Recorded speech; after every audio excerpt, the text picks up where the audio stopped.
উসমান প্রথম ও উসমানিয়া সাম্রাজ্যের সূচনা ১৩শ শতকের শেষভাগ আনাতোলিয়ার ছোট্ট এক বেইলিক থেকে শুরু হয়েছিল এক মহাকাব্যিক সাম্রাজ্যের যাত্রা। এর প্রতিষ্ঠাতা ছিলেন উসমান প্রথম, যার নামানুসারে সাম্রাজ্যের নাম রাখা হয় উসমানিয়া। উসমান প্রথম ছিলেন দূরদর্শী ও সাহসী নেতা। তার নেতৃত্বে তুর্কি উপজাতিগুলি একত্রিত হয় এবং বাইজেন্টাইন সাম্রাজ্যের সীমান্ত বরাবর শক্তিশালী সামরিক ঘাঁটি স্থাপন করে। তুর্কি উপজাতিগুলোর মিলিত শক্তি ও ইসলামী একত্রীকরণের মাধ্যমে উসমান প্রথম তার সাম্রাজ্যের ভিত্তি স্থাপন করেন। তিনি তার সামরিক বাহিনীকে গাজী উপাধি দেন, যারা ধর্মীয় অনুপ্রেরণায় যুদ্ধ করত। ১৩২৬ সালে তার পুত্র ওরহান প্রথম বুরসা দখল করেন এবং এটিকে উসমানিয়া সাম্রাজ্যের প্রথম রাজধানী ঘোষণা করেন। এই বিজয় কেবল ভৌগোলিক বিস্তারই নয়, বরং অর্থনৈতিক ও সাংস্কৃতিক উন্নতির সূচনা করে। ১৪৫৩ সালে মেহমেদ দ্য কনকরার কনস্টান্টিনোপল বিজয় করেন, যার মাধ্যমে শেষ হয় বাইজেন্টাইন সাম্রাজ্যের সহস্রাব্দব্যাপী শাসন। কনস্টান্টিনোপল পরিণত হয় ইস্তাম্বুল-এ উসমানিয়া সাম্রাজ্যের গৌরবময় রাজধানী। এই বিজয়ের পর শুরু হয় সাম্রাজ্যের সোনালী যুগ। সুলেমান দ্য ম্যাগনিফিসেন্টের শাসনকালে উসমানিয়া সাম্রাজ্য ভৌগোলিক, সাংস্কৃতিক ও অর্থনৈতিক শিখরে পৌঁছে। তার শাসনামলে সাম্রাজ্যের সীমানা ইউরোপের হাঙ্গেরি থেকে পার্শ্বের সীমান্ত পর্যন্ত বিস্তৃত হয়। সুলেমান শুধুমাত্র সামরিক বিজয়ের জন্যই নয়, বরং তার সুবিচার ও আইনের সংস্কারের জন্যও স্মরণীয়।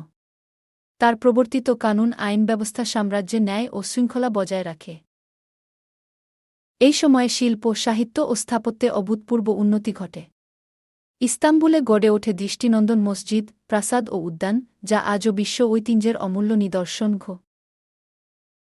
উসমানিয়া সাম্রাজ্য শুধুমাত্র তার সামরিক শক্তির জন্যই নয়, বরং তার দক্ষ প্রশাসন ও সমাজ ব্যবস্থার জন্যও বিখ্যাত ছিল। সাম্রাজ্যে মিলেট সিস্টেম চালু ছিল, যার মাধ্যমে বিভিন্ন ধর্ম ও জাতিগোষ্ঠী নিজেদের আইন ও ধর্মীয় স্বাধীনতা বজায় রেখে বাস করত। মুসলিম, খ্রিস্টান ও ইহুদিরা নিজেদের উপাসনালয়ে স্বাধীনভাবে প্রার্থনা করতে পারত। উসমানীয় সমাজ ব্যবস্থায় শিক্ষা ও জ্ঞান চর্চার উপর বিশেষ গুরুত্ব দেওয়া হতো। মাদ্রাসা ও গ্রন্থাগারগুলিতে বিজ্ঞান, গণিত, সাহিত্য ও শিল্পকলা চর্চা করা হতো। তাছাড়া উসমানিয়া স্থাপত্যশৈলী পৃথিবীজুড়ে জনপ্রিয় হয়ে ওঠে।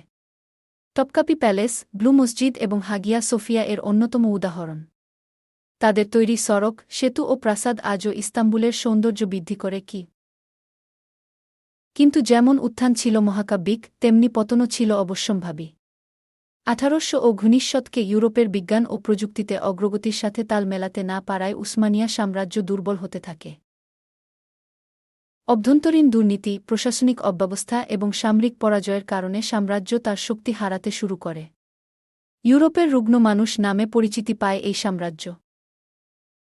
১৯১৪ সালে প্রথম বিশ্বযুদ্ধে জার্মানির পক্ষে যোগদানের পর মিত্রশক্তির হাতে পরাজিত হয় উসমানিয়া সাম্রাজ্য। অবশেষে ১৯২২ সালে শেষ হয় ৬ শতাব্দীব্যাপী এই সাম্রাজ্যের শাসন এবং জন্ম নেয় আধুনিক তুরস্ক। তবে উসমানিয়া সাম্রাজ্যের উত্তরাধিকার আজও বর্তমান তুরস্কে সাংস্কৃতিক, স্থাপত্য ও ঐতিহাসিক স্মৃতিস্তম্ভে অম্লীন হয়ে রয়েছে। তাদের স্থাপত্য, সঙ্গীত, সাহিত্য এবং সমাজ ব্যবস্থার প্রভাব আজও তুরস্কসহ বিশ্বের বিভিন্ন স্থানে প্রতিফলিত হয়।